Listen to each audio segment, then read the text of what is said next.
The latest. Thank you for your love and support. I appreciate it all. Mali is making a clear break from the past. Foreign Minister Abdoulaye Diop has delivered a very strong message to the French government. He is telling them that the old way of doing things, a way that he describes as controlling and disrespectful, is officially over. For a very long time, France played a major role in Mali's security and politics. But the current government in Bamako says that the relationship is no longer working. Minister Diop has been very direct. He has accused French officials of working against Malians' interests, even going so far as to claim that France has violated their airspace and supported groups that threaten the country's stability. This is not just about one argument. It is about a fundamental change in how Mali sees its place in the world. When Minister Diop speaks about sovereignty, he means that Mali is the only one who should decide its future. He argues that Mali will no longer take orders from Paris. He has made it clear that they are ready to work with any partner, but only if that partner treats Mali as an equal and respects its independence. This shift in attitude is a defining moment for the Sahelian region. It shows that leaders in Mali are no longer waiting for approval from Western capitals to act. They are building new partnerships, including closer ties with Russia and other nations that they believe offer a better, more respectful path forward. These are remarks filled with contempt. These are remarks I condemn which are unacceptable, and I believe that insults are not a sign of greatness.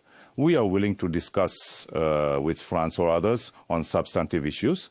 One, these are not irresponsible questions. What we are trying to do is defend the interests of our country.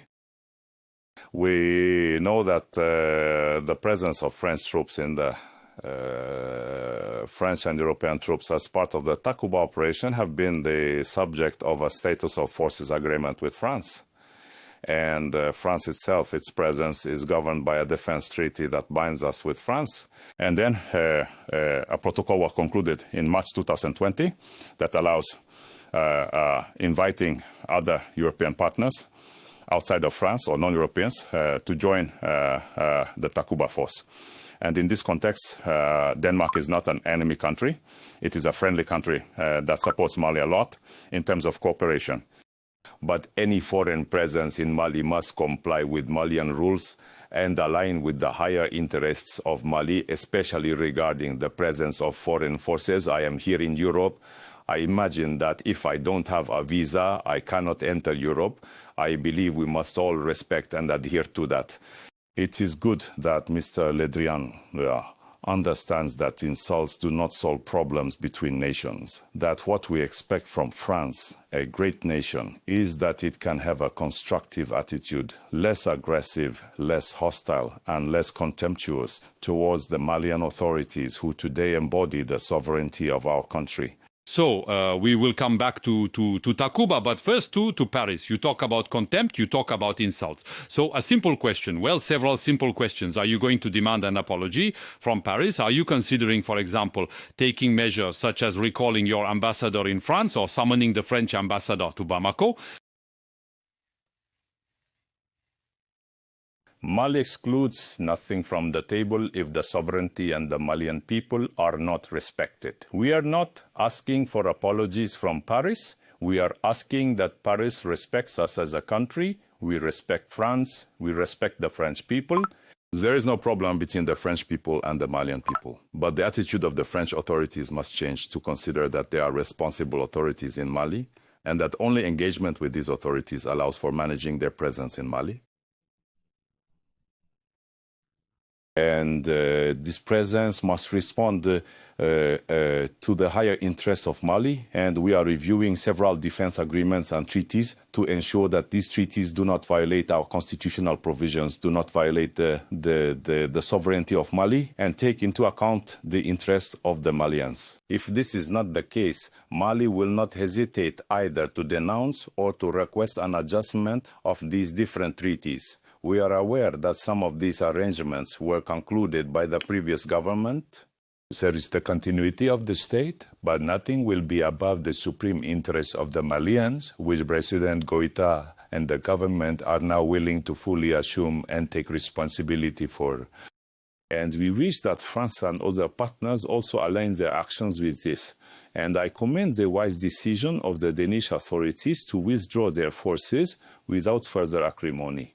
And we are willing to continue the dialogue with all our partners for the security of Mali and the stability of the entire regions.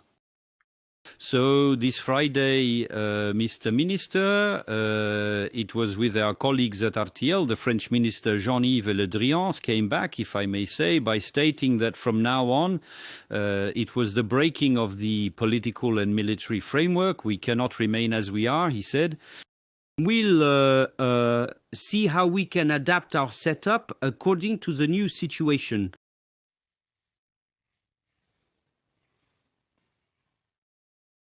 I believe that Mr. Le Drian must understand that engagement with Mali should not be done through the media, and that if these types of questions are under discussion, we are all diplomats.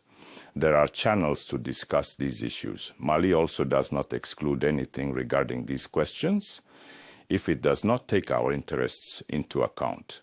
So, the threats, the invectives, the insults must stop to make way for realistic engagement, constructive engagement between responsible parties to see together how to overcome these difficulties, how especially to face the challenges we have, which are security challenges. By taking this stand, Minister Diop is tapping into a deep feeling across much of Africa. Many people in the region are tired of what they call neo-colonial attitudes. They want a new kind of partnership that is based on mutual respect rather than the old power dynamics telling us what to do. The message from Bamako is simple. The era where one country could decide the path of another is finished. Mali is charting its own course, and they expect the rest of the world to accept this new reality. As this situation continues, it serves as a powerful reminder of how quickly the global landscape is changing and how nations are increasingly standing up to claim their full independent voice.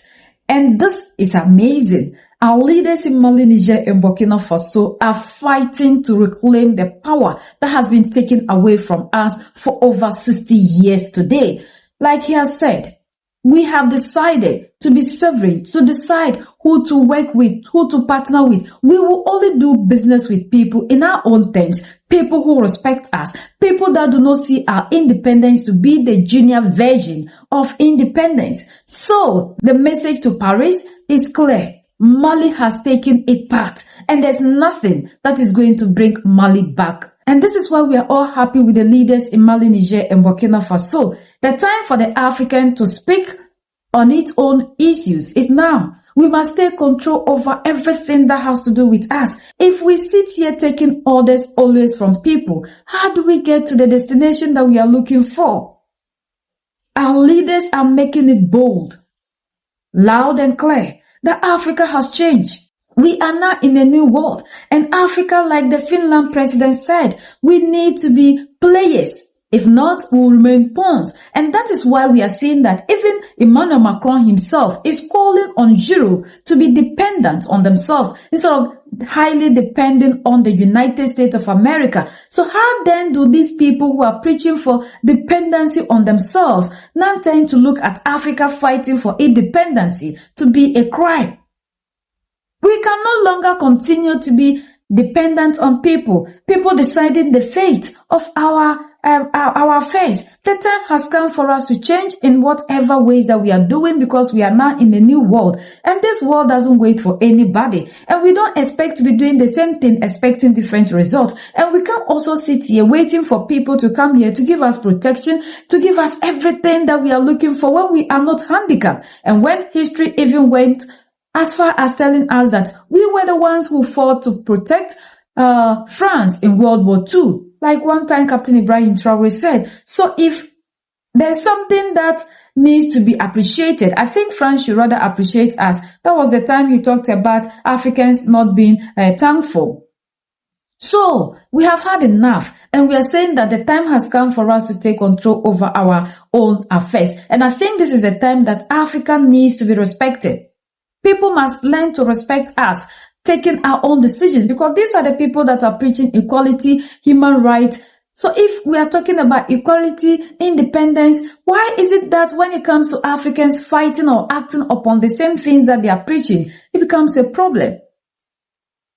The time for us all to unite is now, especially with the youth. The way they have managed to turn us into is not helping the continent. And we must all rise up to fight, emancipate ourselves, know what is happening around us, and be able to absorb it, change ourselves to fight for the total liberation of the African. So the leaders in Mali, Niger, and Burkina Faso have spoken. If you want to do business with Africa, come and do business in our own terms. Respect us, because we will no longer sit down to be treated as the junior version of independence when we are preaching to the world that we are fully independent people. We are the only ones that can set ourselves free. United we stand, divided we fall. And united we keep standing forever and ever. The greatest enemy of the African is mental slavery. So let's colonize ourselves from mental slavery. Let's keep sharing to educate our brothers and sisters. Together we'll make Africa great for ourselves and the next generations that are going to come. So that's the latest around the world. In Africa, West Africa, in Mali,